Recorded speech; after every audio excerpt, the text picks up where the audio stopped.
غزہ کی صورتحال۔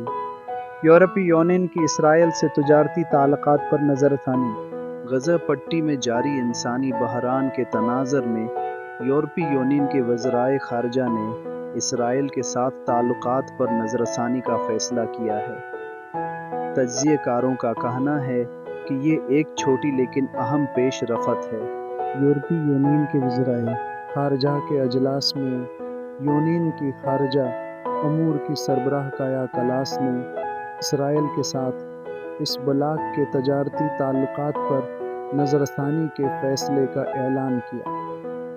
یہ غزہ پٹی میں جاری انسانی بحران پر سخت کارروائی کے بڑھتے ہوئے مطالبات کے جواب میں پہلا باضابطہ قدم ہے۔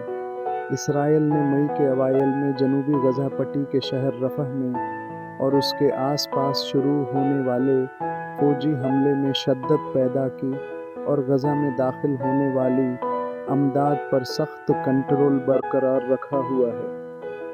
یورپی یونین کے کئی رکن ممالک کی جانب سے برسلز پر اسرائیلی حکومت کو ایک مضبوط اشارہ بھیجنے کے لیے دباؤ بڑھ رہا ہے۔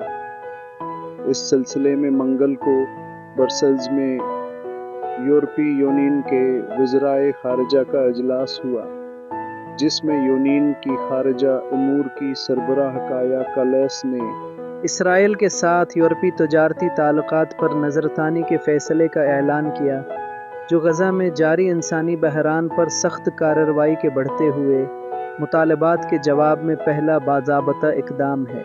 یورپی کمیشن کا اعلان۔ یورپی یونین کی خارجہ امور کی سربراہ کایا کلاس نے اعلان کیا کہ یورپی کمیشن EU اسرائیل ایسوسی ایشن معاہدے پر نظر ثانی کرے گا۔ یہ ایک آزاد تجارتی معاہدہ ہے جو دونوں فریقوں کے درمیان سیاسی اور اقتصادی تعلقات کو کنٹرول کرتا ہے۔ کایا کلاس نے اگرچہ اس خبر کا خیر مقدم کیا کہ اسرائیل نے 11 ہفتوں کی طویل اور مکمل ناکہ بندی کے بعد کچھ امداد کے غزہ میں داخلے کی اجازت دی ہے، تاہم انہوں نے کہا کہ موجودہ تباہ کن صورتحال میں یہ اقدام ہس مندر میں ایک قطرے کی حیثیت رکھتا ہے۔ صورتحال میں اقوام متحدہ نے منگل کے روز کہا تھا کہ اسے غزہ میں امداد سامان کے تقریباً 100 ٹرک بھیجنے کی اجازت مل گئی ہے، کیونکہ انسانی ہمدردی کی بنیادوں پر یہ امداد علاقے میں واپس پہنچنا شروع ہو گئی ہے، لیکن ماضی میں اقوام متحدہ کی طرف سے کہا جا چکا ہے غزہ پٹی میں انسانی بحران سے نمٹنے کے لیے روزانہ 500 امدادی ٹرکوں اور تجارتی سامان کی ضرورت ہے۔ مارچ میں اسرائیل نے غزہ پٹی میں عسکری پسند گروپ حماس کے ساتھ عارضی جنگ بندی ختم کر دی تھی اور انسانی ہمدردی کی بنیاد پر امداد کی ترسیل پر دوبارہ سخت پابندیاں نافذ کر دی تھیں۔ اپریل میں یورپی یونین نے غزہ پٹی اور مغربی کنارے کے فلسطینیوں کے لیے 3 سالہ مالی امدادی پیکج کا اعلان کیا تھا، جس کی مالیت